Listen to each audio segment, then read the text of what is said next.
Masechet Baba Kama Daf Gimel. On va commencer par les 4 dernières lignes de Bet Amoud Bet. Bechikama Rav Papa, Hashen Varegel. La Gemara s'est livrée à une recherche. Laquelle?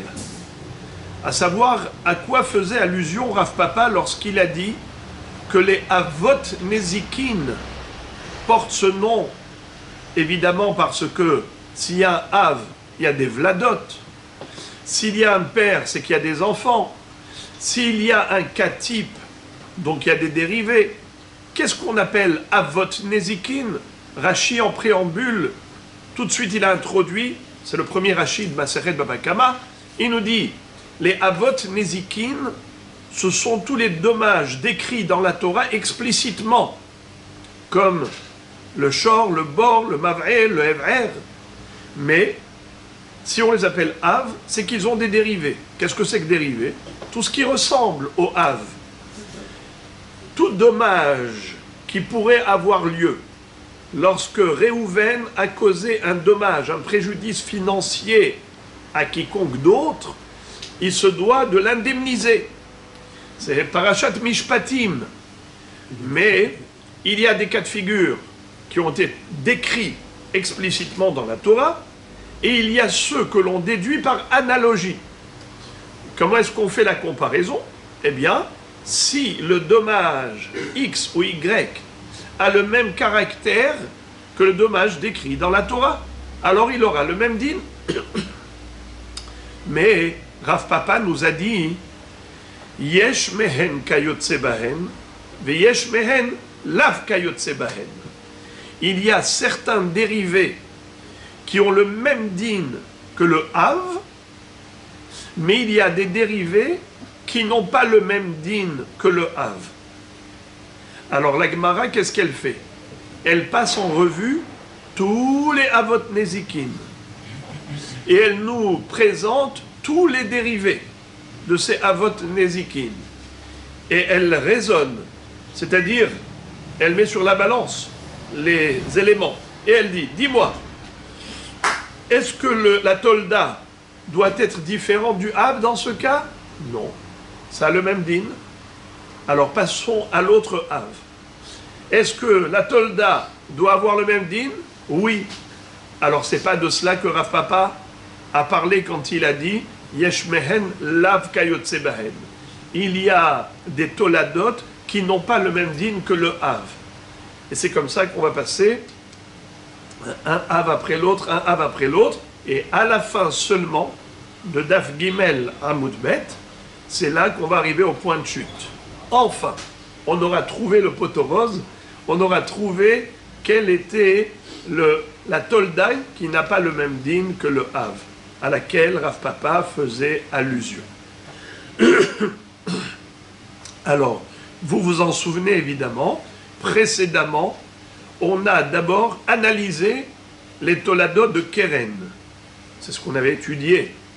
Keren, c'est quoi Keren? C'est l'encornement. Lorsque la bête encorne, les 3 premières fois, le shor est considéré shor tam, un taureau docile, un bœuf apprivoisé. La Torah va dire que les 3 premières fois, le propriétaire du bœuf, ayant été surpris, il ne s'attendait pas à ce que son taureau veuille encorner sauvagement, eh bien, il ne payera que le demi-tarif, Hatsi Nezek. Ça, c'est pendant les 3 premières fois. Mais après 3 encornements, ça y est, ça s'appelle Shor Moad. Le propriétaire, il est averti. Un homme averti en vaut 2. Donc il payera double. C'est-à-dire, il ne payera pas Hatsi Nezek, mais il payera plein pot. Le tarif complet. C'est comme ça que la Gemara nous a dit, ça c'est le Av. C'est la Negiha Bekeren. Et qu'est-ce qu'on appelle Tolda de Keren? Qu'est-ce qui est considéré comme dérivé de l'encornement? Eh bien, ce sont tous les dommages causés par le shor, par le taureau, sciemment, volontairement. Par exemple, s'il a mordu, c'est exactement comme encorné. Pourquoi? Zekavanato leazik, des zekavanato leazik. Ici, dans Keren, il avait une envie, un désir de faire du mal. Quand il va mordre, c'est pareil.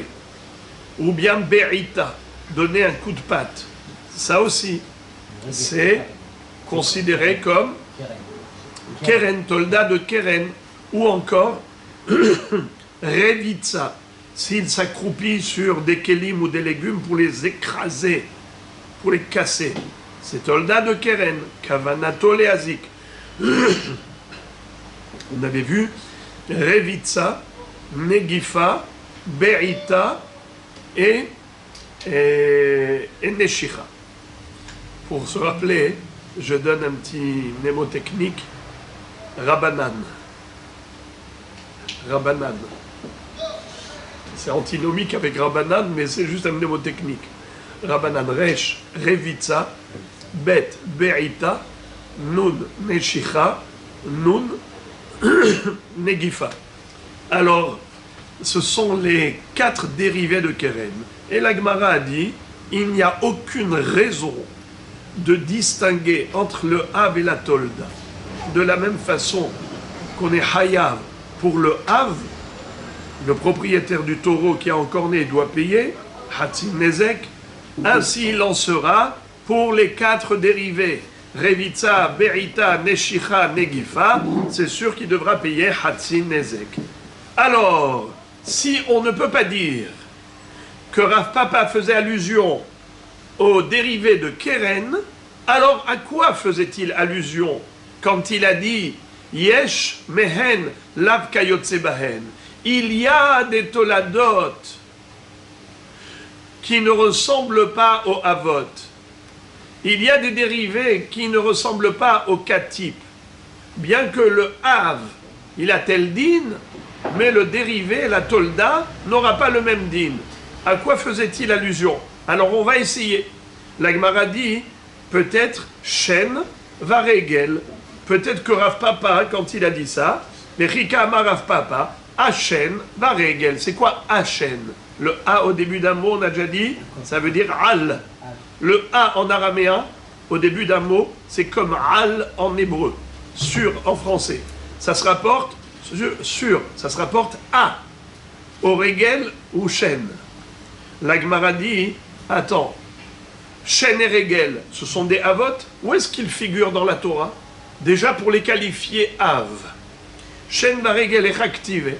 Detania, la Baraïta nous cite le pasuk. Veshilach, zo ha-regel.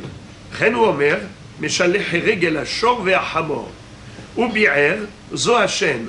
Chen omer, kasher yevaer ha-galal ad tummo. Ce pasuk figure dans Parashat Mishpatim, où il est écrit ainsi. Ki yavaer ish sade o kerem, veshilach et bi'iro, ou bi'er bisde acher, metav sade ou metav karmo yeshalem.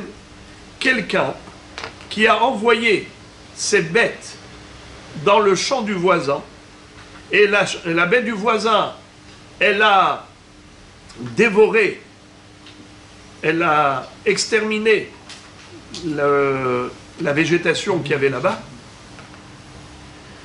Alors, le propriétaire de la bête, qui a endommagé le champ du voisin, devra payer Metav Sadeu, Metav Karmo. Il devra payer le plein pot. Alors, où est-ce que nous voyons ici qu'on parle de chêne? Où est-ce qu'on voit ici qu'on parle de régel? Dans ce même verset, figurez-vous, les Hachamim ont déduit, ils ont compris que la Torah parle ici de 2 catégories de dommages. Le dommage qui s'appelle régel et le dommage qui s'appelle chêne. Où la Torah fait allusion à régel? Parce qu'il est écrit Veshilach et Be'iro. Il a envoyé la bête. Be'iro, c'est sa bête. Veshilach et Be'iro. Be'iro, ça veut dire la bête. Ça veut dire quoi, Veshilach? Il a envoyé. Et alors, où est-ce que tu vois ici le mot régel? Première question. Deuxième question. Ou bi'er bisde aher. Et il a décimé ce qu'il y avait dans le champ du voisin. Ubi'er bisde acher. Qu'est-ce qu'on va dire que Ubi'er ze hachen, zo hachen. C'est la dent qui mange. Avec la bouche. La bête mange tous les végétaux qu'il y a dans le champ du voisin, les fruits et légumes qu'il y a là-bas. D'accord? Qui te dit qu'on parle de chêne? Peut-être qu'il écrase avec ses pieds, avec son corps. Qui te dit qu'on parle de chêne, la dent? Manger. Bi'er, ça veut dire quoi bi'er? Bi'our. Bi'our hamed, c'est le feu. Et ici, on a dit que c'est pas le feu, c'est la bête. Alors la bête, elle l'extermine. Comment? Elle peut écraser, piétiner. Hein? Alors d'où on sait qu'on parle de la dent? La Baraïta, qui a cité ce pasouk, elle nous cite d'autres psukim comme référence pour interpréter ce pasouk. C'est-à-dire, la Torah, c'est comme ça qu'on dit. Regardez ce beau proverbe. La Torah, elle est Aniim, divrei Torah, Aniim bemakom echad, be'ashirim bemakom acher. Les paroles de la Torah sont pauvres d'un côté et sont riches de l'autre. Qu'est-ce que ça veut dire? Les paroles de la Torah sont pauvres d'un côté et riches de l'autre. Ça veut dire que parfois tu lis un texte et tu comprends rien.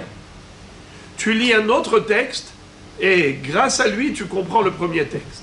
Là aussi. Ki yav'er ish sadeh o keren, ve'shilach et bi'iro, ou bi'er bisde acher, metav sadeh ou metav karmo yeshalem. Ça veut dire quoi, ve'shilach et bi'iro? Il a envoyé la bête au bi'er bisde acher, qui a endommagé le champ du voisin. Mais où est-ce que tu vois ici que le dommage premier, ça s'est fait avec régel.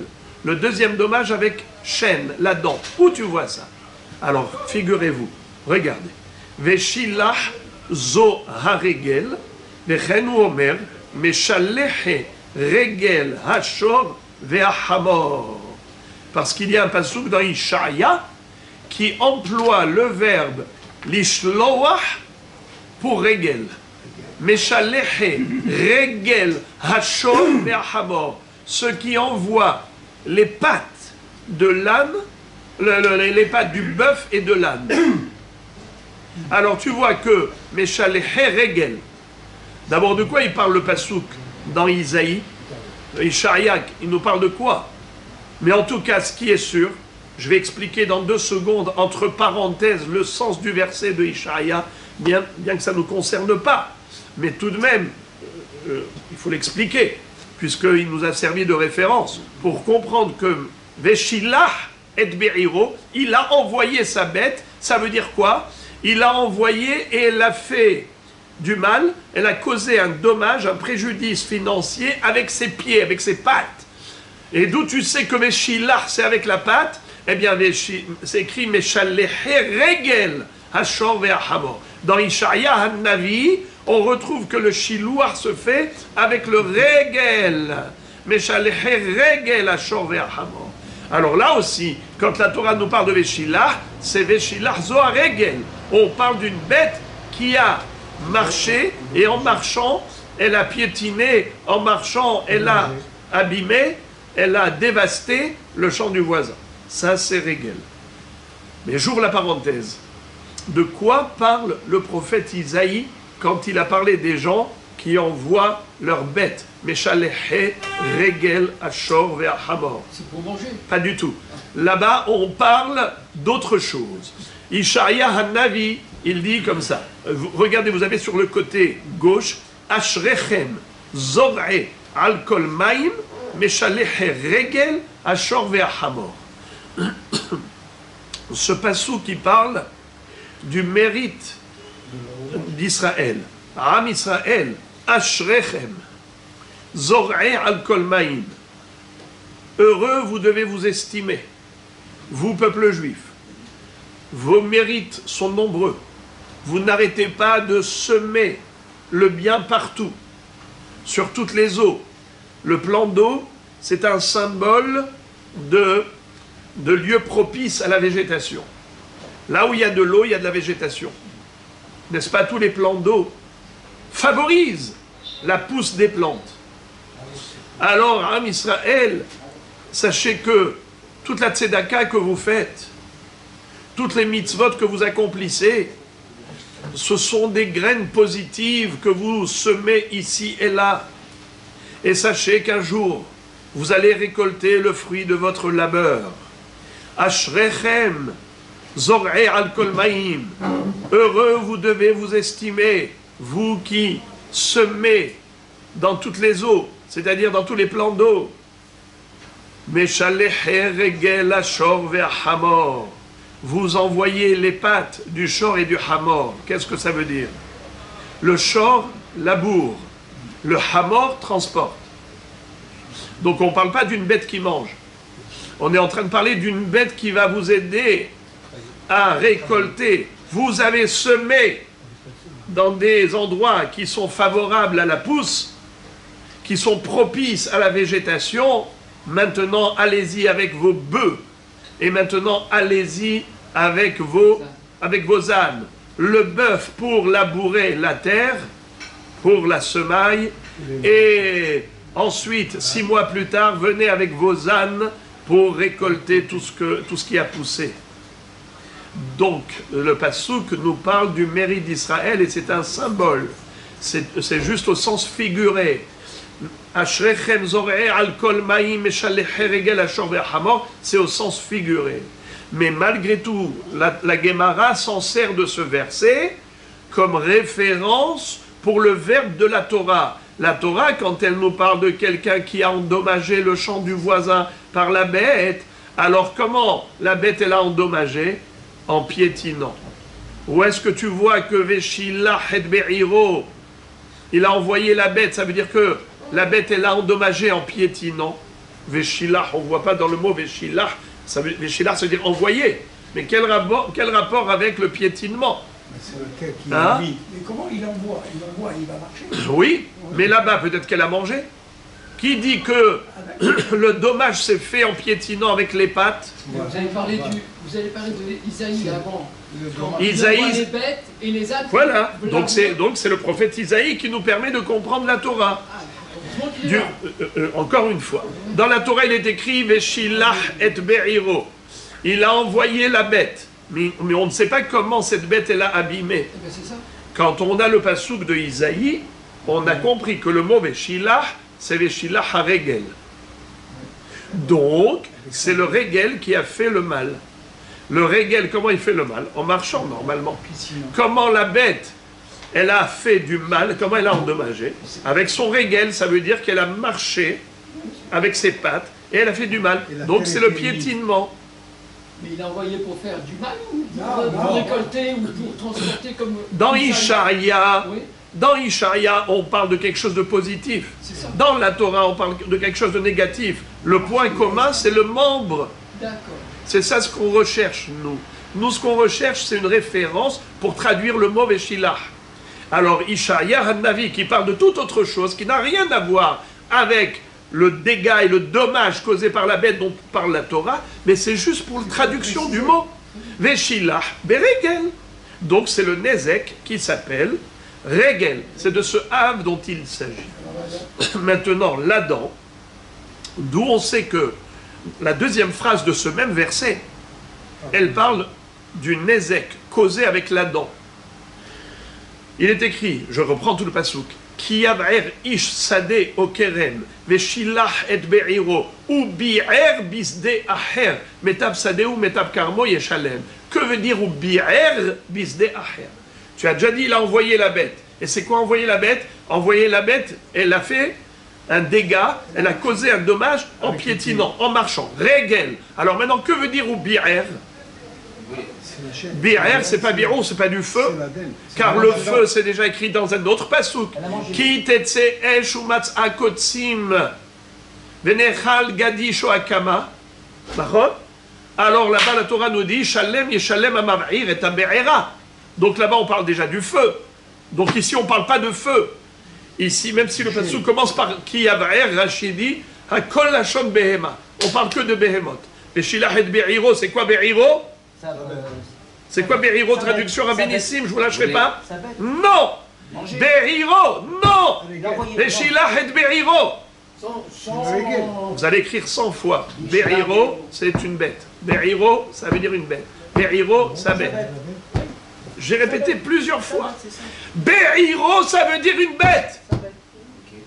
Alors c'est trompeur. Parce que dans le même lachon, dans le même pasouk, il y a écrit Ki yav'er, ishsadeh au kerem, et shilachet be'iro, ou bi'er bisde'acher. 3 fois on entend le mot, be'er, be'er, be'er. Eh bien, Rashi dit Ki yav'er, ça veut dire envoyer des bêtes. Et shilachet be'iro, il a envoyé sa bête. Ou bi'er bisde'acher, et là, il a consommé, voire consumé. Mais c'est pas consumé avec du feu, c'est consommé. Et maintenant, d'où sait-on que Oubi'er, qui veut dire dévorer, c'est avec la dent? Parce que ici c'est écrit Oubi'er, il a décimé. Bi'er, ça veut dire décimé, comme le Bi'ur Hametz. Alors, d'où on sait que c'est avec la dent qu'il a fait ça? D'où on sait? Alors, ça aussi, il faut un pasouk. On n'invente pas. Comme tout à l'heure, j'ai pris tout le temps d'expliquer longuement le pasouk de Isaïe pour avoir une référence pour la traduction d'un mot. Là aussi, on va prendre le temps pour expliquer la traduction d'un autre mot. Au bi'er zohachen. À quoi fait allusion la Torah quand elle dit la bête, elle a fait bi'ur? À manger. La traduction du mot bi'er, bi'ur c'est manger? Non. On n'a jamais entendu que bi'ur c'est manger. Alors d'où on sait que ici bi'ur c'est manger? Alors il faut une référence. Alors on va trouver une référence. Allons-y. Ou bi'er zo Hashem, bechen ou omer, kasher yevaer hagalal ad tumo. Comme le galal, il est mevaer jusqu'au bout. Où est-ce qu'il figure ce pasouk? Qui peut me dire où est-ce qu'il figure ce pasouk? Il est marqué là. Allez, dites-moi. J'ai pas les lunettes, Ouais. mais c'est le premier. Non, c'est le dernier sur le côté gauche. Ah, il y a aussi le premier aussi, il parle de Beir. Ouais, non mais Kasher Yevaer Agala Latumo. Alors c'est dans Melachim, le livre de Melachim, dans le livre des prophètes, il est écrit à propos de Jéroboam que Akadosh Baruch Hu a promis d'anéantir la famille de Yeroboam ben Nevat, le premier roi idolâtre d'Israël qui a répandu l'idolâtrie au sein du peuple juif. Il se nommait Jéroboam, Yeroboam ben Nevat. Akadosh Baruch Hu dit, je ne lui laisserai pas le moindre souvenir, aucune trace de descendance. Il sera exterminé jusqu'au bout. Exactement comme une bête qui dévore et qui ne laisse rien, qui déracine tout. Regardez ce passouk. Lisons-le ensemble. La reine hineni mevira'a elbet Yarovam vechrati le Yarovam mashtin bakir atzur ve'azur be'Israël ubi'arti achare bet Yarovam kasher yevaer agalal atumo. Et j'exterminerai la famille de Jéroboam de la même façon que le Galal et Mevaer jusqu'au bout. Kasher Yevaer Galal Atumo. C'est ça ce qui nous intéresse. Vous entendez ici le verbe Yevaer?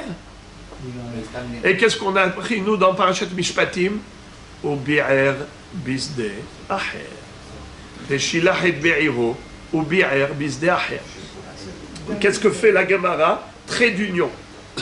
Elle prend le Ubi'er de Parashat Mishpatim et elle prend le Kasher Yevaer du Sefer Melachim et elle dit de la même façon qu'ici on parle de Galal, Kasher Yevaer à Galal, à Tumo, et bien là aussi on parle de Galal. Regardez. Renomer Kasher Yevaer à Galal, à Tumo. Alors qu'est-ce que c'est que cette histoire-là de Galal? Allez, essayez de deviner.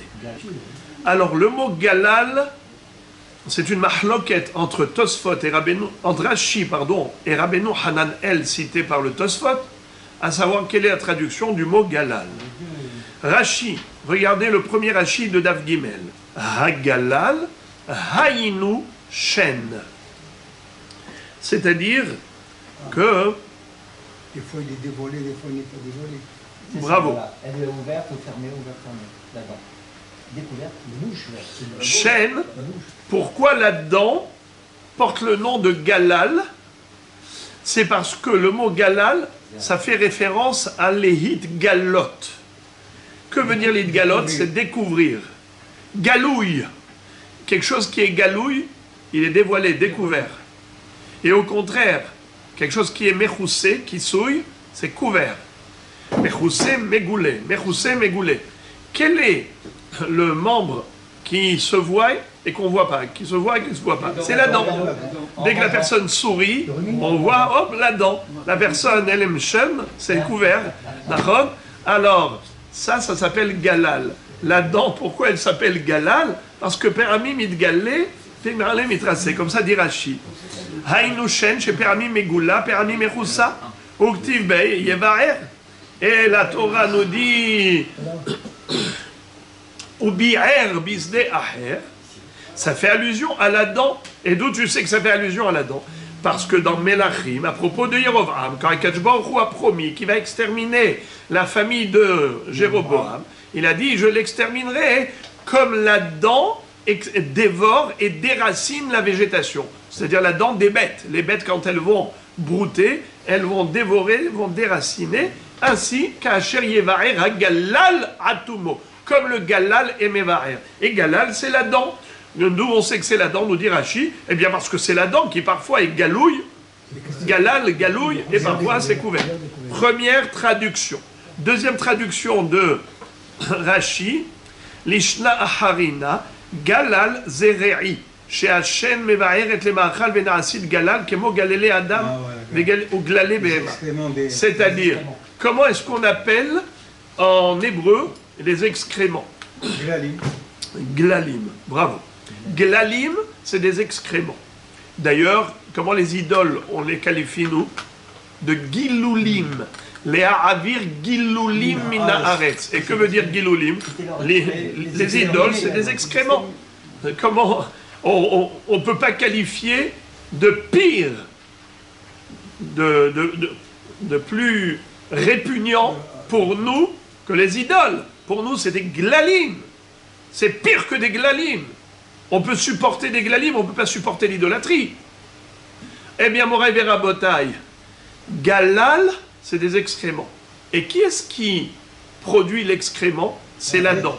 Car la personne ou la bête, quand on fait rentrer dans la bouche, elle mâche avec les dents. Les dents, c'est le broyeur, c'est le mixeur, et après, les déchets corporels sont évacués. Ça s'appelle glalim. Donc pourquoi la dent s'appelle galal? Car c'est elle qui produit les glalim. Donc Rashi nous donne deux raisons pourquoi le mot galal fait référence à la dent. Soit parce que galal, ça veut dire galouille, et c'est la dent qui se couvre et se découvre, soit parce que la dent est à l'origine des glalim, du galal. C'est la dent qui produit le galal. Ça, c'est qui dit ça? Rashi. Troisième pérouche, Rabbeinu Hananel, cité par Tosfot. Elle lui dit que galal, c'est de l'ivoire. Et comme Even Galal. C'est quoi Even Galal? C'est de l'ivoire. Eh bien, la dent, elle est en ivoire. C'est pour cela que on traduit Galal par la dent.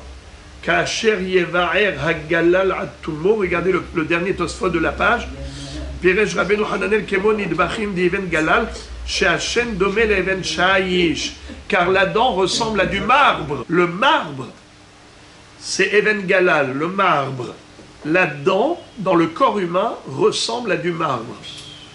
Tellement solide. Ouais. C'est ce qu'Akadosh Baruch Hu a fait que pendant toute la vie humaine, la personne peut mâcher avec les dents de marbre. D'accord? Alors, on continue.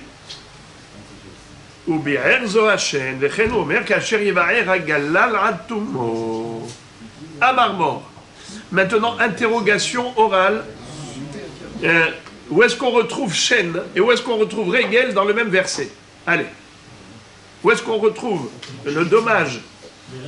Le Av Nezikin qui s'appelle Regel et le Av Nezikin qui s'appelle Shen et dans le même passage. Quand il envoie dans les champs. Bravo. Et ça, dites-moi en hébreu, je vous en prie, 3 mots. Beshilach et Be'iro. Très bien. Il a envoyé sa bête dans le champ du voisin. Beshilach et Be'iro. Veshilach, il a envoyé, ça fait référence à quoi? Au Régel. Bravo, Régel. Où est-ce qu'on retrouve la référence dans Ishaïa Navi? Meshalehe Régel Ashor ve'Hamor. Very good. Maintenant, dans la phrase d'après, elle fait référence à quoi? Chaîne. La chaîne, la dent qui mange. Quelle est la phrase en hébreu? Ou bi'er bisde aher. Et il a fait bi'our dans le champ du voisin. Comment il a fait bi'our? Avec la dent. Et d'où on sait que bi'our c'est avec la dent? Car on retrouve dans Sefer Melachim que Dieu a promis de déraciner la famille de Jéroboam comme la dent qui dévore et déracine les plantes.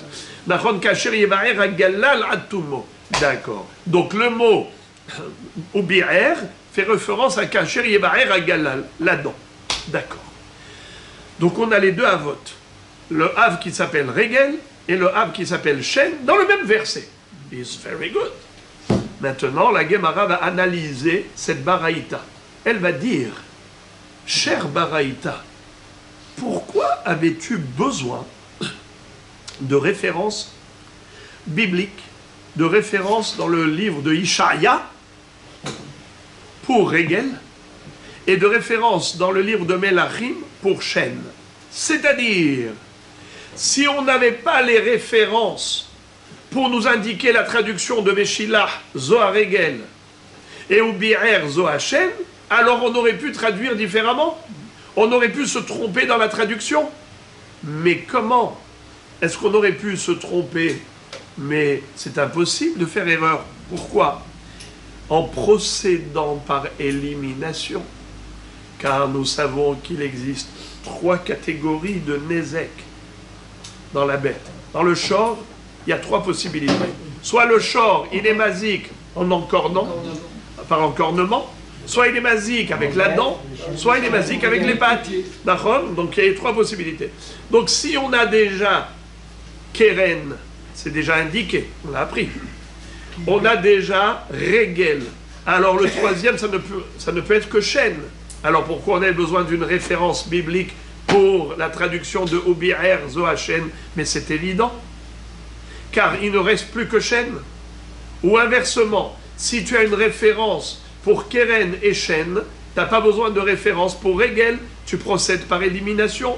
Tu as déjà une référence pour Keren, tu as déjà une référence pour le Shen. Un Shen. Qu'est-ce qui te reste? Régel. Alors, Veshilach et Bi'ero, c'est forcément Régel. Ça va être ça la question. Maintenant, ça va nous prendre un petit bout de temps. La moitié du Hamoud, ça va être là-dessus. On va se focaliser que sur les références que la Braïta a dû citer du Navi Sharia et du Navi Melachim, et on va se demander, mais pourquoi est-ce qu'on avait besoin d'aller chercher midi à 14h? On aurait pu se débrouiller tout seul. À Marmor, le maître nous a enseigné dans la Braïta précédente, Veshilach Zohar Régel. La traduction de Veshilach, où la Torah nous dit Veshilach et Bi'iro ou Bi'er Bisde Acher, ça fait allusion au Régel. Régel, c'est-à-dire le dommage causé par la bête avec ses pattes, quand elle marche normalement et qu'elle piétine ou qu'elle casse. Et sur quoi tu t'appuies pour dire que Veshilach, ça fait référence au Régel?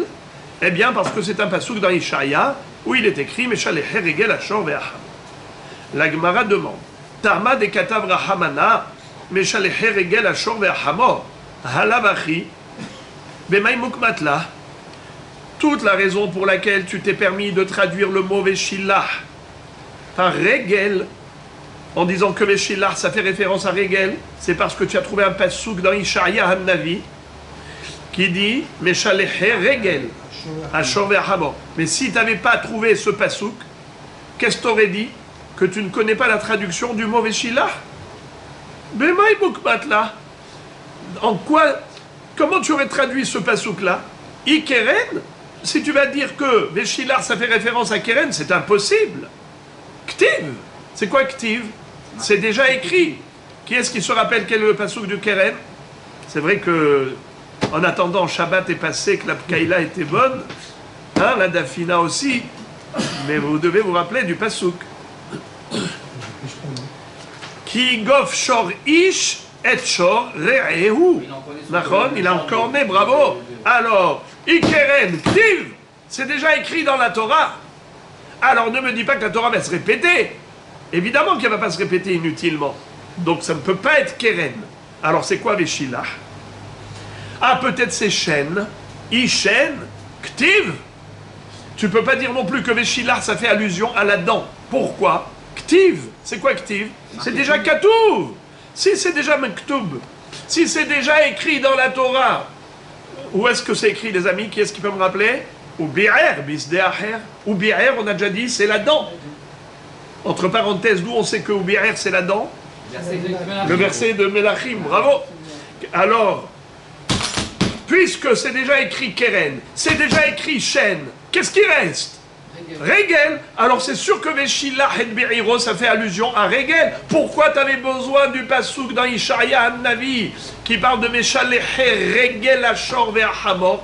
Tu n'avais pas besoin du pasouk de Isaïe? Car c'est évident, en procédant par élimination, tu arrives à la conclusion. Si ça ne peut pas être Keren, ça ne peut pas être Shen, alors ça ne peut être que Regel. Alors pourquoi tu avais besoin du pasouk dans Ishaïa pour le prouver? C'est encore mieux, mais pourquoi se fatiguer? Itzterich, la Gemara dit comme ça, Itzterich, c'était nécessaire, sinon on se serait trompé. Pourquoi? Salkadat Achamina, j'aurais pu dire Idi ve'idi Hashem, ve'had mechalia karna, had lo mechalia karna, kamashma'ala. Qu'est-ce que ça veut dire? Si la Gemara, plutôt la Baraïta, n'avait pas pris le temps de nous citer le pasouk de Ishaïa pour nous dire que Veshilach c'est Regel, comme il est écrit dans Ishaïa, Meshalech Regel Ashor Ve'Hamor, eh bien on aurait pu se tromper. Et on aurait pu croire qu'il n'existe pas du tout de Nézek qui s'appelle Regel. J'aurais dit que les deux phrases, elles ne font allusion qu'à Shen. Seulement, pourquoi on a besoin de deux psukim pour Shen?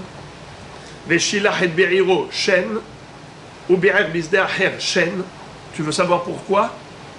Parce qu'il y a Shen de Mechalia Karna et il y a Shen de Lo Mechalia Karna. En araméen, ça veut dire quoi Mechalia Karna? C'est les Chalot et Akeren. C'est épuiser le capital, anéantir la totalité. Il y a deux façons pour la bête de manger.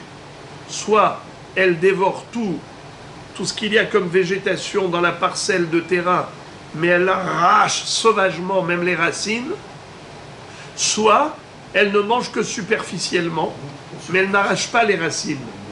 Et donc elle broute, et en broutant, il reste les racines et ça va repousser.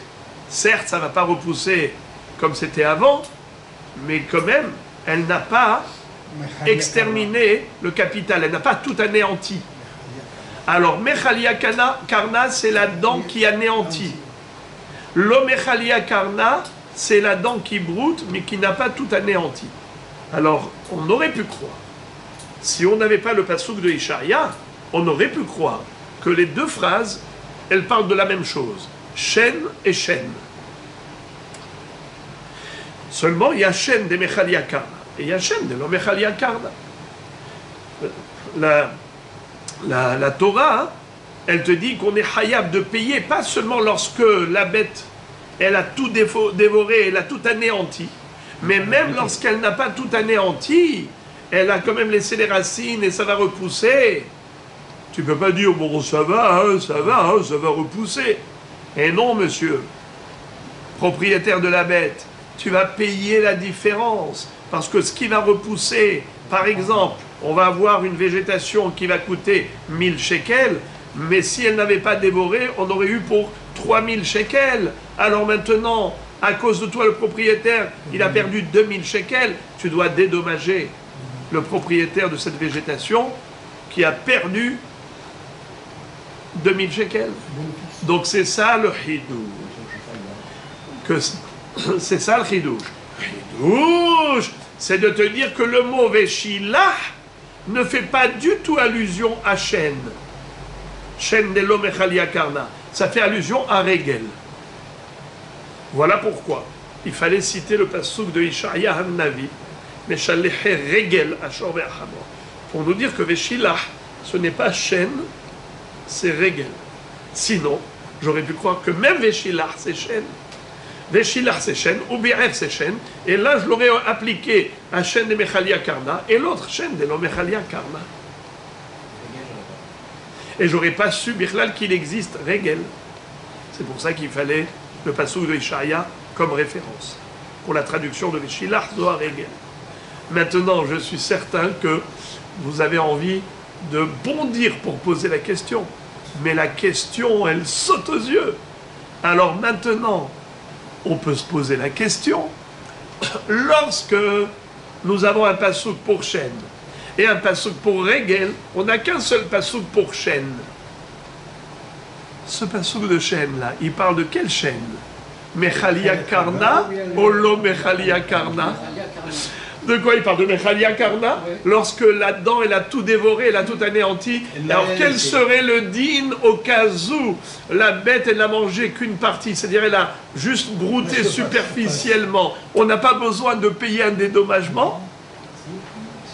Si. Et où est-ce que c'est écrit? Maintenant, je peux te dire que la Torah, quand elle a dit que le propriétaire de la bête qui a mangé les plantes dans le champ du voisin, peut-être que le propriétaire est condamné à payer des indemnités pour dédommager son voisin, uniquement lorsque sa bête a tout dévoré. Mais quel est le din au cas où elle n'a pas tout dévoré? Elle a mangé, mais elle n'a pas tout déraciné. Alors, alors il doit payer au prorata. Mais d'où le sait-on? Puisqu'on n'a qu'un seul pasouk. Svara, Yahacham. On vient de dire que si on n'avait pas le pasouk de Ishaïa Han-Navi, on aurait dit qu'il y a deux psukim, un pasouk pour Mechalia Karna et un pasouk pour lo Mechalia Karna. D'accord? Pourquoi on avait besoin de deux psukim si vous dites que c'est Svara? Un seul pasouk aurait suffi. Or non, mais non, on n'aurait pas de... Si on n'avait pas la référence pour dire que Veshilach c'est Regel, on aurait dit que les deux phrases, ça parle de chaîne. Okay. Et pourquoi on a besoin de deux psukim pour chaîne? Un pour Mechalia Karna et un pour lo Mechalia Karna. La preuve que non, parce que l'autre on l'a mis pour Regel. Mais non, la Gemara a juste expliqué la raison pour laquelle il fallait que la Baraïta cite le pasouk de Ishaïa pour nous dire que Veshilach c'est Regel, car sinon on aurait pu se tromper et on aurait pu croire que Regel ça n'existe pas. Et comment j'aurais compris les deux phrases? Veshilach et Be'iro, Be'er, Bizde'acher, j'aurais dit ça c'est chaîne et ça c'est chaîne. Seulement il y a une chaîne, il y a une dent, Mechalia Karna, il y a une dent que lo Mechalia Karna. N'est-ce pas? Ça veut dire quoi? Qu'il faut un pasouk pour ça et un pasouk pour ça. S'il faut un pasouk pour ça, un pasouk pour ça, maintenant qu'on a dit que Veshilach c'est Regel, donc on n'a plus qu'un seul pasouk pour la dent. Alors de quoi ça parle? De la dent qui a tout anéanti. Alors maintenant la question revient, d'où sait-on qu'une dent qui n'a pas tout anéanti, la bête elle a juste brouté superficiellement, mais elle a tout de même causé un dommage, d'où sait-on que le propriétaire de la bête doit reverser une indemnité de dédommagement à celui qui a subi le préjudice? D'où sait-on? Puisque tout à l'heure tu m'as dit que on aurait pu distinguer, on aurait pu établir un distinguo entre chaîne et chaîne, entre chaîne de Mechalia Karna et chaîne de lo Mechalia Karna. Alors maintenant, tu n'as plus de référence, tu n'as qu'une seule référence, alors tu l'appliques au plus grave. D'où tu sais qu'on est hayab de payer même pour le moins grave. Mais au prorata, mais tout à l'heure on avait dit qu'il fallait deux psukim pour expliquer qu'on est hayab de payer au prorata. Mais maintenant que je n'ai plus les deux psukim, j'ai un seul pasouk. Alors la question revient, qui te dit que même lorsque la bête n'a pas anéanti avec la dent, elle a juste brouté superficiellement et ça va repousser, d'où sait-on qu'il faut payer au prorata? Si vous n'arrivez pas à comprendre la question maintenant, c'est que vous n'avez pas compris la réponse avant. Ça veut dire que c'est une chose ou l'autre que vous n'avez pas compris. Parce que si vous avez bien compris précédemment, vous êtes obligé de comprendre maintenant. Si maintenant vous dites que vous n'avez pas compris, c'est que vous n'avez pas compris avant déjà. On peut poser une question sur le fait qu'il a mangé, on va dire, superficiellement. automatiquement, quand il a endommagé, il paye ce qu'il a endommagé. C'est quand même un dommage. C'est C'est une perte. Oui, alors comment vous avez compris ce que la Gemara a dit tout à l'heure? Alors comment vous comprenez ce que la Gemara a dit tout à l'heure? Que si on n'avait pas le passouk de référence dans Ishaïa Hanavi pour dire que Veshillah c'est Regel, on aurait pu se tromper et croire que Veshillah c'est Shen. Et pourquoi est-ce qu'on a besoin de 2 psukim pour Shen? Pour l'endommagement. Un pour Shen qui est Mechalia Karna et un pour Shen qui n'est pas Mechalia Karna. Ça veut dire qu'il faut 2 psukim pour être Mechayev dans les 2 cas. Si on n'avait qu'un seul pasouk, j'aurais pu croire que on est Hayav que Mechalia Karna. Alors maintenant qu'on a un seul pasouk, nous on sait que l'homme Mechalia Karna, on est Hayav. C'est logique. C'est comme une lettre à la poste. La Gemara dit Vehashta deokimna aregel shen de lo mechalia karna minalan. Alors la question revient à la case départ. Boum. La Gemara répond Dumia de regel. Ma regel loshna mechalia karna veloshna lo mechalia karna. Afshen loshna mechalia karna veloshna lo mechalia karna. Alors, les amis, maintenant, la Gemara nous dit, la réponse est la suivante. D'où sait-on qu'il ne faut pas établir un distinguo entre Shen de lo mechalia karna et Shen de mechalia karna? Dans tous les cas de figure, le propriétaire du bœuf doit payer un dédommagement pour ce que sa bête a consommé. On l'apprend par comparaison avec Regel. Justement, comme la Torah a juxtaposé ces 2 phrases, elle a écrit Veshilach et Be'iro zo Regel, ou Be'er bisde aher zo Hashen. Alors tu compares Shen à Regel. À propos de Regel, on n'a pas distingué entre Mechalia Karna et pas Mechalia Karna. Alors, de la même façon qu'il n'y a pas de différence au niveau du Regel entre Mechalia Karna et pas Mechalia Karna, alors le Shen également, on ne fait pas de différence entre Mechalia Karna et le Mechalia Karna. Par analogie. C'est comme ça que la Gemara répond. Ça veut dire que la question était forte et la réponse est simple. Dans le sens où, c'est vrai, tu es venu avec une grande kushia, mais alors qui te dit que l'Omechalia Karna, on est Hayav? T'inquiète pas. Justement, par la juxtaposition, tu vois que c'est écrit Eshilach et Be'iro, Regel, au Be'er Bisde Aher, Shen.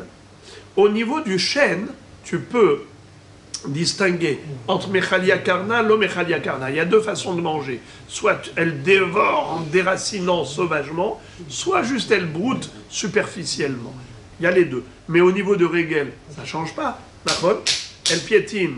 Alors, Mechalia Karna, pas Mechalia Karna, c'est comme ça que Rashi dit que le mot ou bi'er, c'est plus que ce que je dis.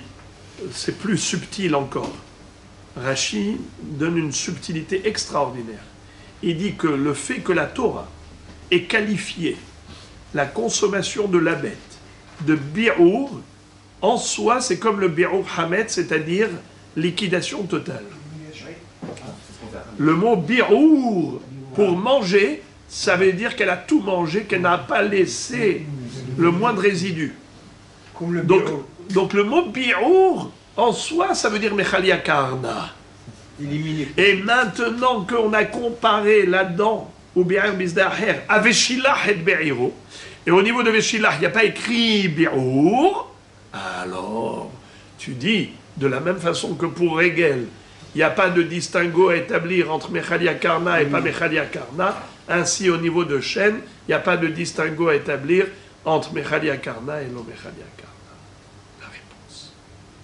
Maintenant, les amis, si vous avez compris comment on appelle ça, le mahalach, le parcours, le cheminement intellectuel de la Gemara, on va faire un copier-coller à l'envers.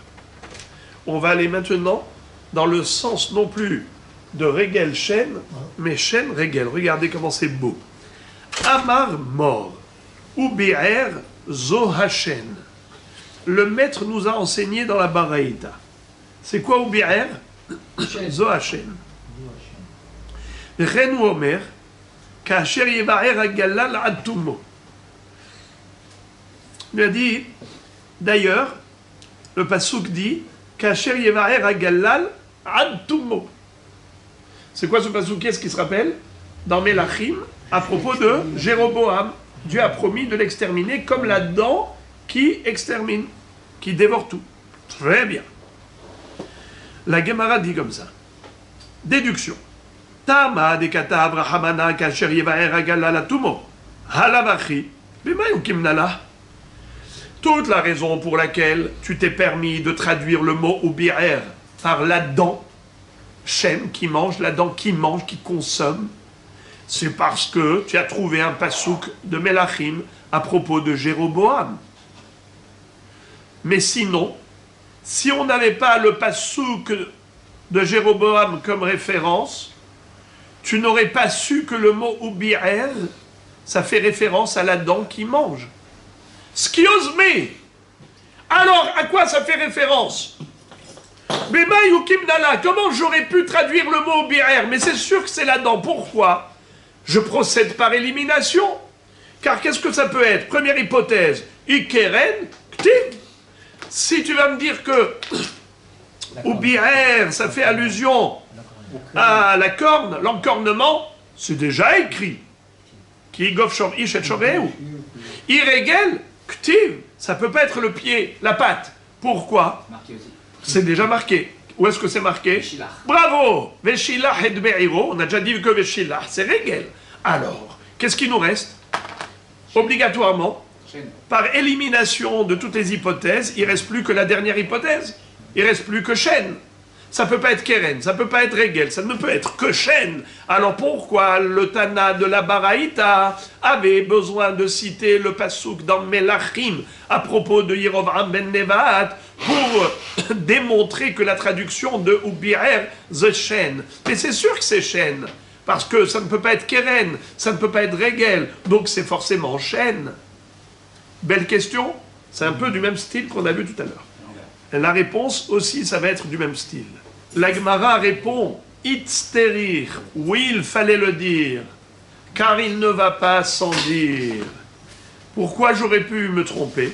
Sal kadata kamina, car j'aurais pu croire, idi ve'idi a regel, ha de azil mimela, ha de shalach shalouhe, kamashmala. Si on n'avait pas citer le passouk de référence de Melachim pour démontrer par A plus B que V Ubi'er Zohachen, on aurait pu croire que Ubi'er c'est Régel. Ah, mais c'est déjà écrit Régel, et Shillah et Be'iro, c'est Régel. Ubi'er Bisde Acher, quoi, c'est encore Régel? Comment on aurait pu croire une chose pareille? L'Agmara a dit oui, j'aurais pu croire une chose pareille. Comment? Shalach Shalouhe et Azil Mimela. Il y a deux sortes de régel. Il y a régel volontaire et il y a régel naturel. C'est-à-dire, la bête, comment elle est rentrée dans le voisin? De deux choses l'une. Soit toute seule, elle se pavanait dans la rue, et voilà qu'il y a eu une porte entrouverte du champ du voisin, et elle s'est faufilée à l'intérieur. Soit, le propriétaire de la bête, sciemment, il a envoyé sa bête pour aller se balader dans le champ du voisin. Alors, là, on aurait pu croire que, Bémet, on parle toujours de piétiner, piétiner. Elle est rentrée dans le champ du voisin, et qu'est-ce qu'elle a fait comme mal? Pas qu'elle a mangé, elle n'a rien mangé. Elle a juste cassé tous les vases de cristal qui étaient entreposés là-bas, avec toute la vaisselle de porcelaine qu'il avait achetée pour le mariage de son fils, et la bête, elle est rentrée là-bas, et en piétinant, elle a fait un carnage. Eh bien, c'est Régel. Seulement, il y a deux régels. Il y a soit régel volontaire, soit régel involontaire. Elle est partie toute seule d'elle-même. Soit c'est le propriétaire qui l'a envoyé, il a fait rentrer là-bas. Shalach shalouhe, veshilach et be'iro, il a envoyé sa bête. shalach shalouché. Et ou bi'er bisdeh acher, ou bien d'elle-même elle est rentrée, c'est pas lui qui l'a envoyé, mais malgré tout, elle a tout dévasté, elle a tout cassé. Résultat est le même. Eh bien, c'est ce que la Torah vient te dire, que pas seulement lorsqu'il a été volontaire, il doit payer un dédommagement, mais même si lui, il a juste laissé sa bête se balader dans la rue, et après il est rentré dans le champ du voisin d'elle-même, il n'a pas surveillé suffisamment, et elle a tout cassé là-bas, tous les vases de cristal, alors tu aurais pu croire qu'il ne doit pas payer, parce que ce n'est pas lui qui l'a envoyé volontairement, et c'est cela ce que la Torah vient te dire, qu'il n'y a pas de différence, qu'il ait envoyé sciemment, ou qu'elle soit rentrée inconsciemment, dans tous les cas de figure, il doit payer. C'est ça ce qu'on aurait pu croire. Que les deux phrases font allusion à Regel. Veshilach et Beriro, Regel. Ou Bi'er Bisdeh Acher, Regel. Alors pourquoi tu as besoin 2 fois de Regel? Eh bien, Veshilach Shalouché, Shalach Shalouché, ou Bi'er Bisdeh Acher, Azla Mimela. C'est quoi Shalach Shalouché? C'est lui qui l'a envoyé sciemment. C'est quoi Azla Mimela? Elle est partie d'elle-même. Dans les 2 cas de figure, il est hayab de payer. C'est ce qu'on aurait pu croire. C'est pour cela qu'on a un passouk de Melachim, de Jéroboam, pour nous dire que non, ou Bi'er Bisdeh Acher, ça ne parle pas de Regel. Ça parle de Shen. Kacher Yevaer Agalal Antumo. Et donc, voilà pourquoi il fallait un passouk de référence. Car si on n'avait pas la référence de Melachim, on aurait pu croire que Ubi'er, c'est également Regel des Azlam Imela. Alors maintenant, Rabotai, j'attends que quelqu'un rebondisse en me disant, alors dans ce cas-là, Ve'ashta de Oke Hashen, Regel des Azlam Imela Minalan. Alors dans ce cas-là, la question revient à la case départ, à savoir, excuse me, si tu penses que il y a lieu d'établir un distinguo entre Regel volontaire et Regel involontaire, alors maintenant qu'on a un seul pasouk, Veshilach et Be'iro, ça parle de quoi? De Regel volontaire. Alors d'où sait-on que Regel involontaire, ça entraîne une obligation d'indemnité? Qui te dit que le propriétaire de la bête doit payer un dédommagement à celui qui a subi une perte d'argent à cause de sa bête qui a piétiné et qui lui a cassé toute la vaisselle de porcelaine? Mais ce n'est pas lui qui l'a envoyé. Lui, il l'a envoyé juste dans la rue pour se pavaner. Mais il doit faire attention. Et elle s'est baladée, elle est rentrée, elle s'est faufilée. Qui te dit que dans ce cas-là, il est hayav? Il doit faire attention à sa Parce que bête. c'est son bien. Qui a dit qu'il doit faire C'est son attention bien. à sa bête? C'est son bien. Peut-être qu'il doit juste ne pas l'envoyer volontairement, Non, mais pas peut-être grave. qu'il n'y a aucune obligation de faire attention à sa Non. bête. Si, si. Regardez, si vous aviez compris précédemment, vous ne devez pas poser cette question. On le voit dans le... Qu'est-ce qu'on a dit il y a 2 secondes? Que si on n'avait pas le pasouk de Jéroboam comme référence, pour dire que Ubi'er Zohachen, comment on aurait traduit Ubi'er? C'est Regel. Mais pourtant Regel, on a déjà écrit Regel. Veshilach et Be'iro, c'est Regel. Ubi'er Bisdeh Acher, c'est Regel. Quoi, 2 fois Regel? Qu'est-ce qu'on a répondu? Un Regel volontaire et un Regel même involontaire. Comme quoi le propriétaire, il est obligé de payer un dédommagement dans les 2 cas de figure. Mais maintenant qu'on a dit que Ubi'er, c'est pas Regel, Ubi'er Zohachen, donc il ne reste plus qu'un seul pasouk pour Regel.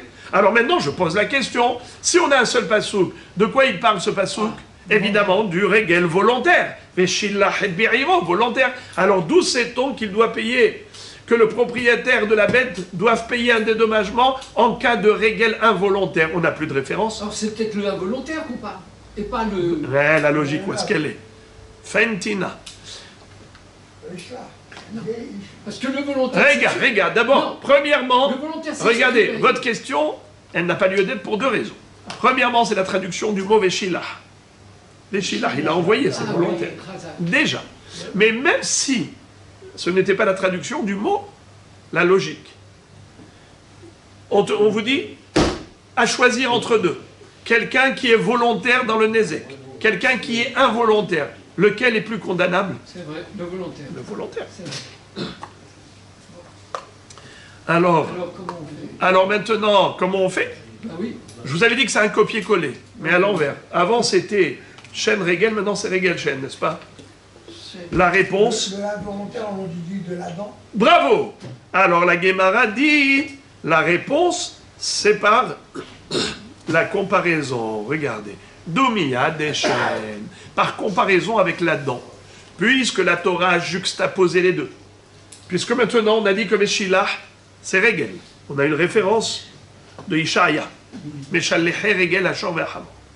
Au Bi'er, c'est Hachem. On a une référence de Melachim, Jéroboam. D'accord? Kacher Yeva'er Agalal Atumo. Très bien. Alors, on compare Régel à Shen et on compare Shen à Régel. Comment on compare Régel à Shen? Doumia des Shen. C'est quoi Shen? On a dit la dent, mais est-ce que on a établi un distinguo entre une dent volontaire ou involontaire? Non, il n'y a pas écrit Veshilah. Ou Bi'er Bisde Aher, on n'a pas établi de distinguo entre une dent volontaire et une dent involontaire. Si on n'a pas établi de distinguo entre les deux, alors tu peux tout à fait dire qu'il est hayav dans les deux cas. Qu'il soit volontaire ou involontaire, il est hayav dans les deux cas. Puisque la Torah n'a pas établi de distinguo. Elle n'a pas dit Veshilah volontairement pour la dent. Elle a dit Ubiar Bizdaher.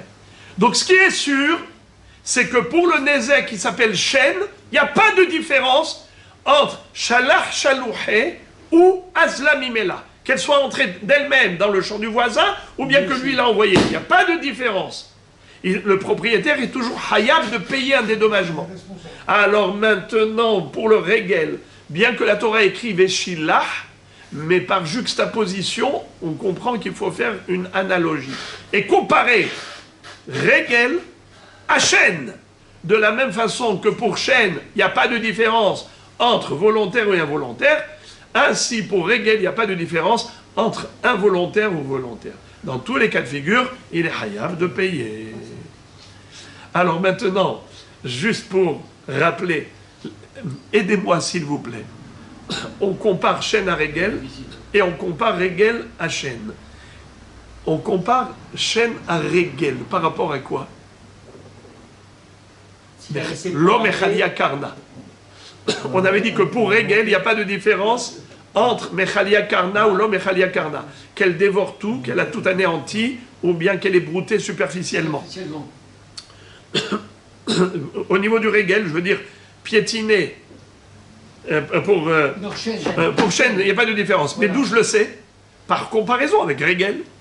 Car au niveau de Régel, c'est écrit Veshilah, il n'y a pas écrit Ubi'er. Donc au niveau du Régel, c'est sûr qu'il n'y a pas de distinguo à établir entre Mechalia Karna ou l'homme Mechalia Karna. Une fois que, à propos de Régel, tu le sais qu'il n'y a aucune différence entre Mechalia Karna et l'homme Mechalia Karna, par juxtaposition, tu compares Shen à Régel. Et tu dis, de même que pour le Régel, il n'y a pas de différence entre Mechalia Karna et l'homme Mechalia Karna, ainsi pour Shen, il n'y a pas de différence entre Mechalia Karna et l'homme Mechalia Karna.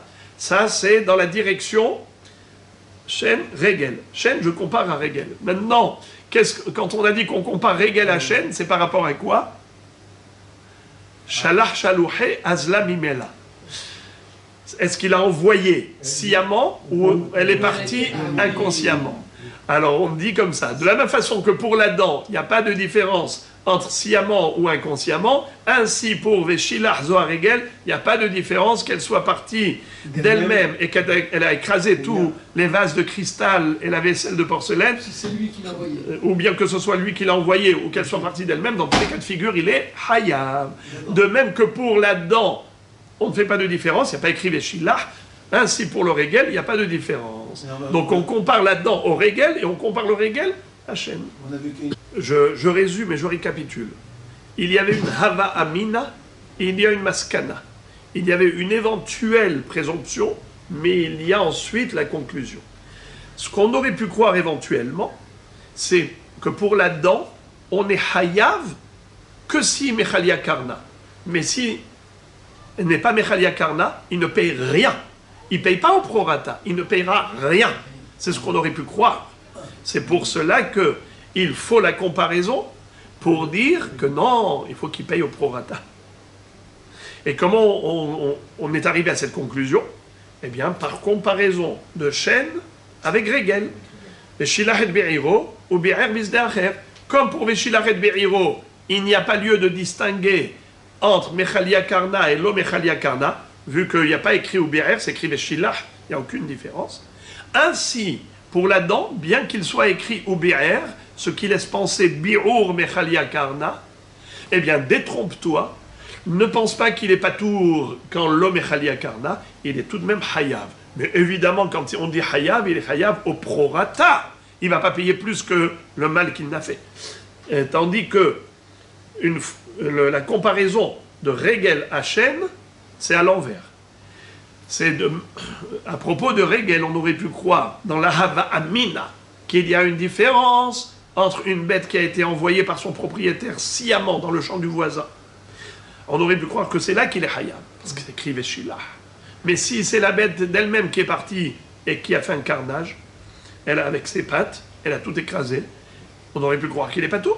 C'est pour cela que nous avons la comparaison avec Shen, avec la dent. Au niveau de la dent, c'est écrit au BR, il n'y a pas écrit Veshilah. Donc au niveau de la dent, c'est sûr qu'il n'y a pas de distinguo à établir entre envoyé sciemment ou qu'elle est partie inconsciemment. Non, il n'y a pas de différence. Ainsi, pour Regel, bien qu'il soit écrit Veshilah, il n'y a aucune différence qu'elle soit partie d'elle-même ou qu'il ait envoyé, bien qu'il soit écrit Veshilah. Étant donné que la Torah elle a juxtaposé le Regel à Shen pour justement les comparer. Comme pour Shen, il n'y a pas de différence entre Shalach, Shalouhe, Azlam, Imela, ainsi pour Regel, il n'y a pas de différence entre Azlam, Imela ou Shalach, Shalouhe. Maintenant, la Gemara continue encore dans cette parenthèse. Bientôt, on va fermer la parenthèse et on va arriver à tout ce qui est facile. Mais d'abord, toujours dans le cadre de cette analyse, la Gemara pose une question, elle dit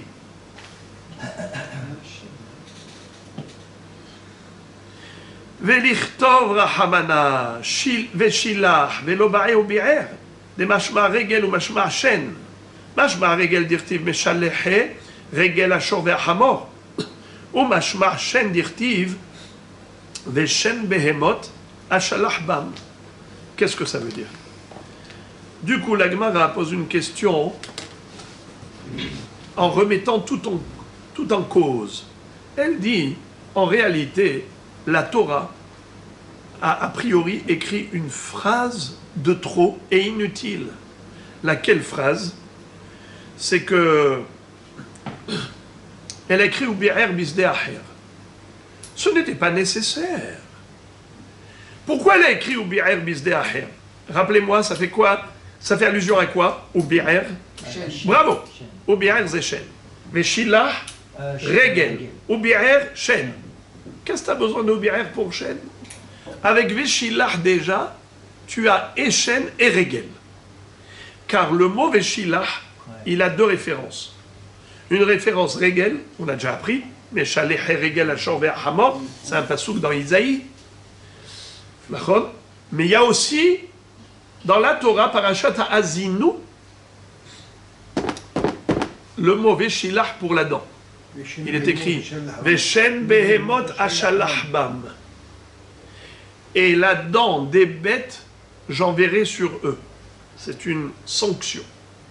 Je me dis, j'enverrai sur eux des bêtes pour les dévorer. Veshen Behemot Ashalach Bam. Aim Hamad Zohale Afa. Mais c'est envoyer les bêtes, c'est pas la dent. Non, c'est écrit clairement Veshen Behemot Ashalach Bam. La dent des bêtes, j'enverrai sur eux. On ne peut pas plus clair. Veshen Behemot Ashalach. Répétons. Veshen Behemot Ashalach. La dent des bêtes, j'enverrai. Alors tu vois que Veshilah, c'est la dent. Alors le mot Veshilah, ça fait allusion à Regel, comme c'est écrit dans le passouk de Ishaïa. Regel Ashor Ve'hamor. Mais ça peut aussi faire allusion à Shen, comme il est écrit dans la Torah Parashat Azinu. Veshen Behemot Ashalach Bam. Alors, dans le mot Veshilah, tu as les deux. Bifurcation, Shen et Regel en même temps. Pourquoi on avait besoin d'écrire Ubi'er bisdeacher? Mais c'est une phrase inutile. Question bombardesque. Mais régalez-vous quand même, les amis. T'écris Veshen Behemot Ashalahbam. Donc on ne peut pas plus clair. Donc c'est une référence nucléaire pour dire que Veshilach, ça fait allusion à la dent. On ne peut pas envoyer une dent. On est obligé d'envoyer la bête. Non, mais... Si on... D'accord, ça c'est évident. C'est évident qu'on n'envoie pas une dent, on envoie la bête. Mais pourquoi faire? Pour qu'elle se serve de la dent. Oui, mais... Ça veut dire que ce qui est l'objectif, évidemment qu'on envoie la bête, mais l'objectif c'est la dent.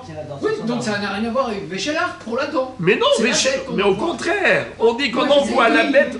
Au contraire, on envoie, vous-même vous dites qu'on envoie la bête. Mais c'est envoyer la bête pour la dent. Donc vous voyez que Véchila, l'objectif c'est la dent. Alors là aussi, Véchila et Beriro, l'objectif ça peut être la dent. Alors pourquoi on avait besoin d'écrire une phrase supplémentaire dans la Torah, ou bi'er bisde'acher, pour faire référence à la dent, mais avec le mot Véchilar ça suffit amplement, car Véchilar peut être traduit par rapport au Regel et par rapport à Shem.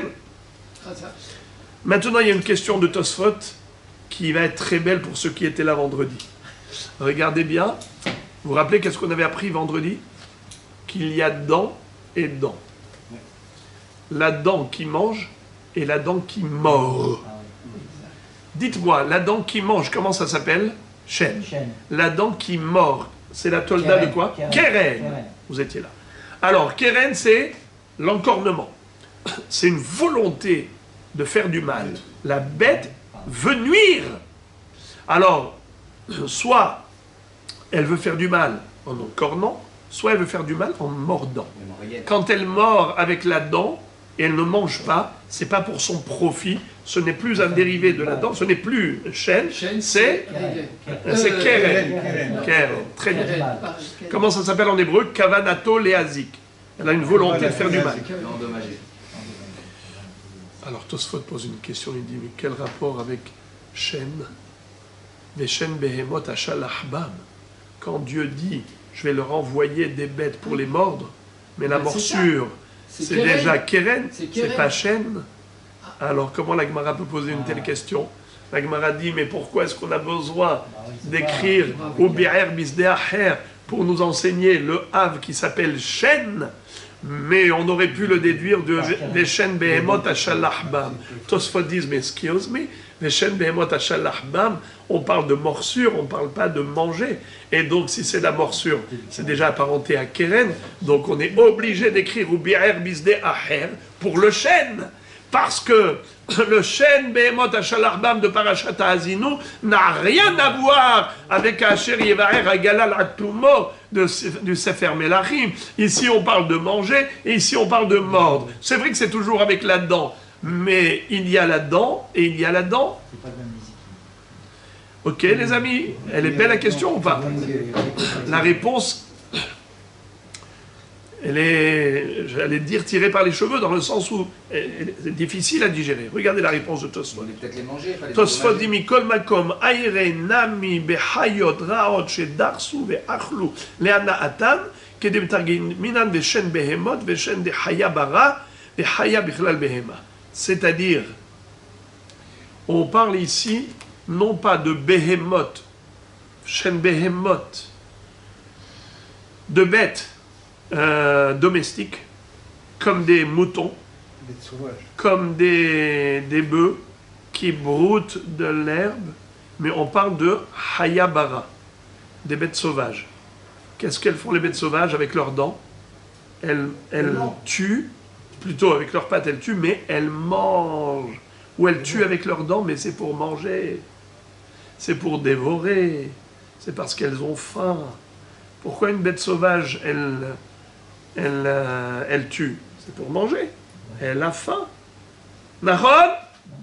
Étant donné que les chaînes Behemot Ashalahbam, bien qu'il soit écrit Behema, en général, quelle est la différence entre Haya et Behema?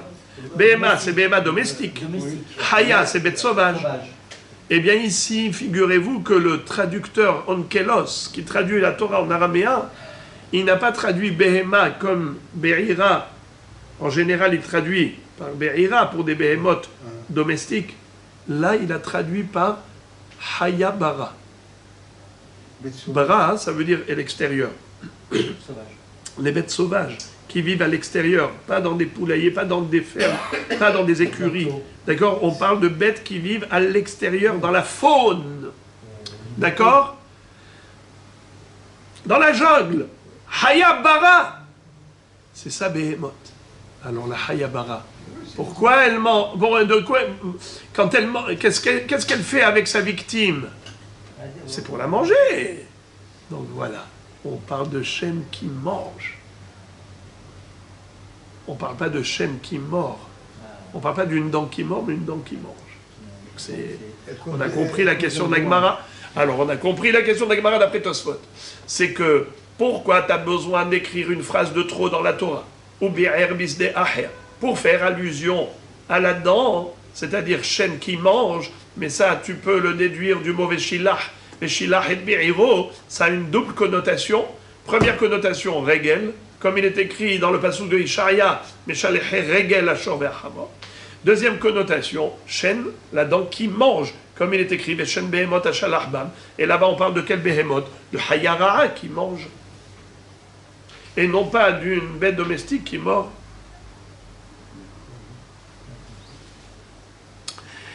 Alors, la Gemara répond, Ilav krayetera vamina oha oha. Oregel yezeko matsui, oshen yeshana ale yezeko.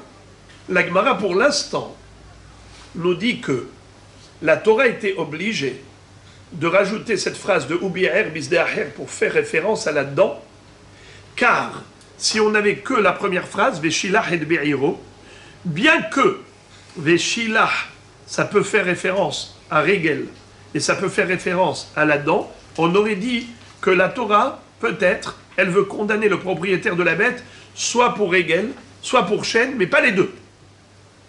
Soit Regel, parce que Ezeko Matsui, soit chêne, parce que Yeshana Ale Ezeko. Vous vous rappelez qu'est-ce qu'on avait appris en introduction de Maseret Baba Kama? Je vous avais dit que chaque Avnezikin, il a son caractère propre. Chaque Avnezikin a un caractère. Par exemple, quel est le caractère de Keren? C'est Kavadato Leazik. La bête, elle veut faire du mal, elle veut nuire. Quel est le caractère de chêne?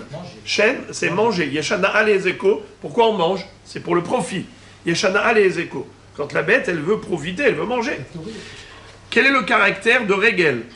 Ezeko Matsui. C'est quoi Ezeko Matsui? C'est fréquent. Pourquoi c'est fréquent le Nezek de? Parce qu'elle marche. C'est Derech Ilucho. C'est Derech Ilucho.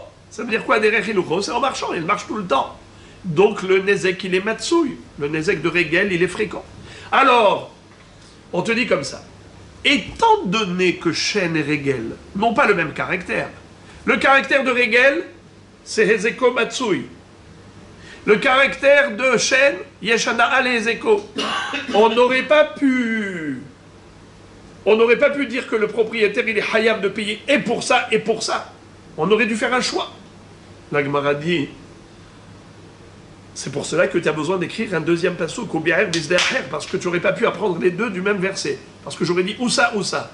La Gemara dit, c'est pas vrai. Puisque justement, tu ne sais pas quoi choisir. Est-ce que c'est ça ou ça? Tu sais que la Torah te dit Veshilach et Be'iro. Ça fait allusion soit à chêne, soit à Regel. Parce qu'on a un passouk de référence pour les deux. Mais qu'est-ce que tu vas choisir?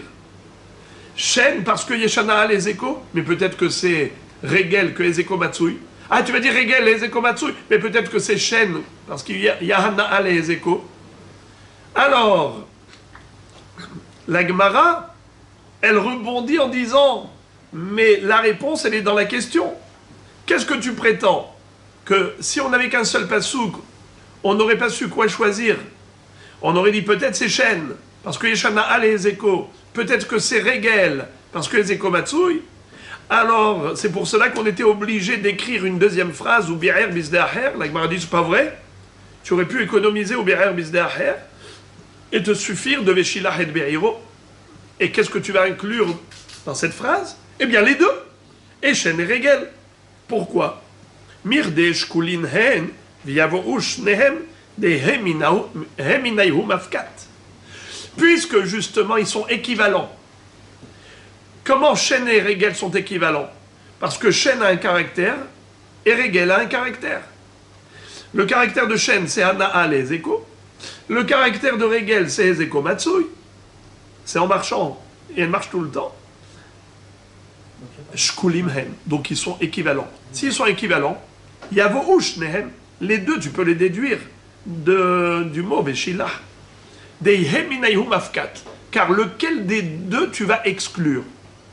Tu n'as pas de raison d'exclure plus Shen que Regel, ou plus Regel que Shen, puisqu'ils sont équivalents. Donc automatiquement, tous les deux sont inclus dans le mot Veshilah.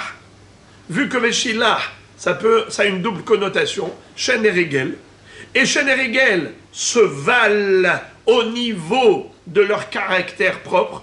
Le caractère de Shen, le caractère de Regel, ce sont deux caractères différents, mais ce sont des caractères qui font que la Torah peut condamner le propriétaire à payer un dédommagement, soit parce que Regel les écomatsui, soit parce que Shen Yeshana les échos, donc à lui d'être vigilant. Il a une responsabilité. Alors, pourquoi tu avais besoin du pasuk ou bi'er bisde aher? La question revient sur le tapis. La Gemara répond, et c'est comme ça que le sujet compliqué est clôturé. Itzterir. Oui, il fallait écrire.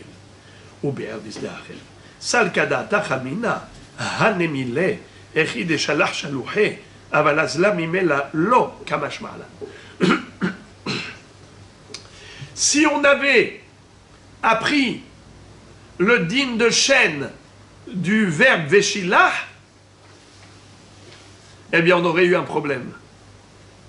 On aurait pu penser qu'il est hayav seulement quand veshilah. Il a envoyé la bête sciemment, volontairement, pour qu'elle aille là-bas dans le champ du voisin. Dans ce cas-là, il sera hayav pour Shen, il sera hayav pour Regel. Mais si ce n'est pas lui qui l'a fait rentrer dans le champ du voisin, lui il a envoyé se balader dans la rue, et après il est rentré dans le champ du voisin d'elle-même, j'aurais pu penser qu'il est patour, car la Torah écrit Veshilah.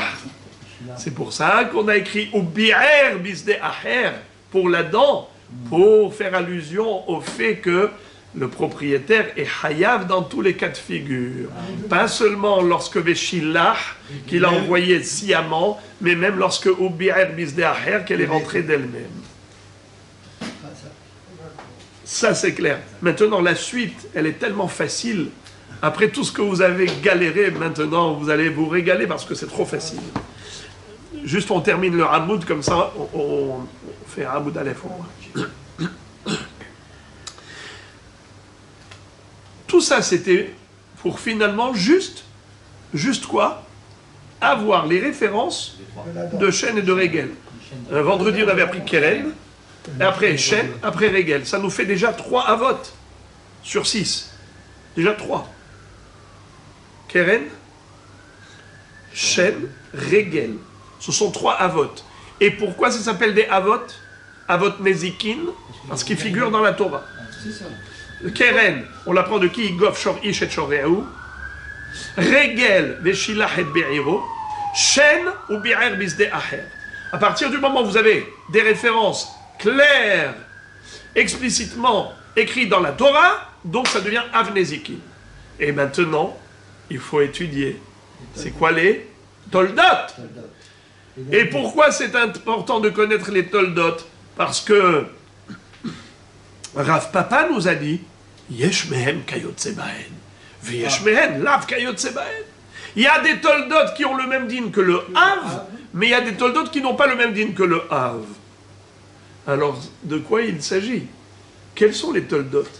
Et automatiquement, quel est le din? Est-ce que c'est comme le Hav ou pas? Regardez ça. Tolada de Shen Maïhi. C'est quoi la Tolda de Shen? C'est-à-dire, quel est le caractère de Shen? Yeshana et Ezeka. Elle mange pourquoi? Elle mange pour le plaisir. Elle mange pour le plaisir. Alors, quels sont les Toldot? Ce sont tous les dommages causés à son voisin par une bête qui voulait se faire plaisir. Par exemple, vous savez qu'est-ce qu'elle a fait? Elle a été se rouler C'est frotter le dos contre un Par exemple, se frotter le dos contre un mur. arbre. D'accord? Elle avait des puces dans le dos, ça lui grattait le dos, et elle cherchait où se gratter. Qu'est-ce qu'elle a trouvé? Juste le mur du voisin. Elle laisse Et le elle fait tar. Et comme le mur n'était pas de très très bonne qualité, c'était du plaque-au-plâtre, eh bien, bloum, tout s'est écroulé. Alors maintenant, ce propriétaire-là, il doit payer. Nahon, il doit payer. Par rapport à quoi? Par rapport à Shen. Ça s'appelle Tolda des Shen. Ah ouais? Ou encore, Tinfa Perot Leanata. C'est quoi Tinfa Perot Leanata? C'est pas Keren? Non, elle a fait ça pour se faire plaisir, parce que ça lui grattait le dos. Non, c'est réglé. Non. Il les fait peur. Dites-moi, quand ça vous gratte, et que vous vous grattez, pourquoi vous le faites ça? C'est pour faire du mal? Non, c'est pour faire un kiff. Parce que ça vous gratte. Tu manges pour le Eh bien, kiff. exactement. Manger, c'est pour le kiff. Voilà. Eh bien, se gratter aussi, c'est pareil. Alors, automatiquement, Quand c'est plaisir, c'est chêne. Nahon, voilà. Ou elles sont rondes. Ou bien, elle s'est roulée sur les fruits du voisin, sur les légumes du voisin. Le pauvre voisin, il avait fait un monticule d'oranges. Il venait à peine de récolter toutes ces oranges. Il a fait un monticule de fraises, un monticule de... Et elle arrive, la bête, elle dit « Aïe, je vais me faire un bain de fraises. Je vais me faire un bain d'oranges. » Et comme ça, elle se jette sur les oranges et elle remue les pattes, elle est toute heureuse, la bête. D'accord? Elle se roule. Elle se roule. Pourquoi est-ce qu'elle roule dedans? C'est pas pour faire du mal, c'est parce qu'elle voulait se faire plaisir, un petit matelas sympathique, avec du jus. Alors, cette bête-là maintenant, Tinfa Perot Leanata. Mais il y a d'autres Rishonim qui parlent d'un autre plaisir. On parle d'un plaisir de... On verra ça plus tard quand on va arriver à Tzorot. Si par exemple, elle a fait ses besoins sur les fruits. Elle avait un monticule de fraises, elle a fait ses besoins sur toutes les fraises. Tinfa Perot Leanata. Quel était son but? Quand elle a voulu se soulager, elle n'a pas voulu faire ses besoins pour salir les fruits. Elle a sali les fruits parce qu'elle a fait ses besoins. Ça veut dire que quand elle a voulu faire ses besoins, parce qu'elle avait besoin, n'est-ce pas? Eh bien, c'était pour son kiff, de se soulager. Donc c'est chêne. Alors, a priori, après on verra si ça rentre pas dans le cas de Tzorot. Je vous parle maintenant en code. Mais on va apprendre tout ça, Be'ezrat Hashem. En tout cas, il y a deux possibilités d'endommagement qui sont d'origine plaisir. Pourquoi elle a cassé le mur du voisin? C'est pas parce qu'elle voulait casser le mur, c'est parce qu'elle voulait se gratter le dos. Comment ça s'appelle? Yesh Hana'a les échos. C'était pour son profit. Ou bien par exemple, elle s'est roulée sur les fruits et elle s'est fait plaisir. Quel était le but? Le but c'était de se faire plaisir. Alors dans tous ces cas-là, quel est le din? Ça s'appelle Toldot, Shen. Ithakra bakote le'anata v'tinfa perot le'anata. Maishna Shen di yeshana alezeko mamondcha ushmirato alecha. Haninami yeshana alezekanu mamondcha ushmiratan alecha. Alors la Gemara nous dit, ça c'est ce qu'on appelle Tolda de Shen. Quand elle fait une action dans un objectif de se faire plaisir. Alors, la Gemara dit évidemment qu'il ne faut pas établir un distinguo entre la tolda et le hav. De la même façon qu'une bête qui mange, la Torah a condamné son propriétaire à dédommager le voisin qui a subi un préjudice, une perte d'argent, parce que la bête qui est rentrée dans son jardin, qui a mangé tous les fruits et légumes, eh bien, c'est une perte d'argent. Et la Torah a condamné le propriétaire de la bête à dédommager son voisin. Mais il y a ici 3 points communs entre le Hav et la Tolda. C'est quoi? Premièrement, c'est que pour le Hav, c'est Mamono. La bête lui appartient, c'est son argent. Deuxièmement, Shmirato Alav. C'est-à-dire la personne doit surveiller son Mammon, sa bête. C'est une responsabilité. Et si jamais il y a eu préjudice, il doit payer. Alors, pareil, si elle s'est roulée sur les fruits et qu'elle les a écrasés, ou elle a cassé le mur en se frottant le dos, eh bien, il y a exactement les 3 points communs. C'est sa bête, Mamono. Shmirata Allah, il aurait dû la surveiller. Et donc, si elle a endommagé, il faut qu'il paye. Donc, il n'y a aucune différence entre la tolda et le Hav. Il n'y a aucune différence entre le dérivé et le katib. Donc, Rav Papa, c'est sûr qu'il n'a pas parlé de chaîne. Et la tolda des chaînes, Keshen, Rikama Rav Papa, a tolda des règles. Donc, forcément, de quoi parler Rav Papa? Il parlait certainement de tolda de règles. La Gemara dit, tolda des règles, maïhi. C'est quoi tolda des règles? C'est quoi le dérivé de règles? Hezika begoufa de rechilucha. Si par exemple la bête, regardez-moi ça, elle marchait, et avec son corps, c'est pas avec ses pattes qu'elle a écrasé, qu'elle a piétiné des objets. C'est avec son corps qu'elle a éclaté le rétroviseur de la voiture du voisin. D'accord?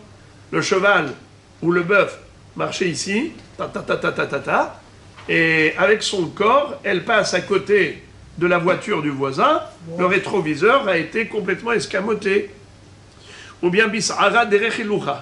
Imaginons qu'elle avait des poils, imaginons un mouton, qui a de longs poils, ou bien un cheval avec sa queue, en marchant, mais pas qu'il a donné un coup de queue. En marchant, ça veut dire que les poils, il y a des choses qui se sont entremêlées dans les poils de la bête quand elle marchait.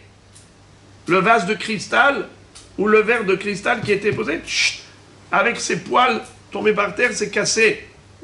D'accord?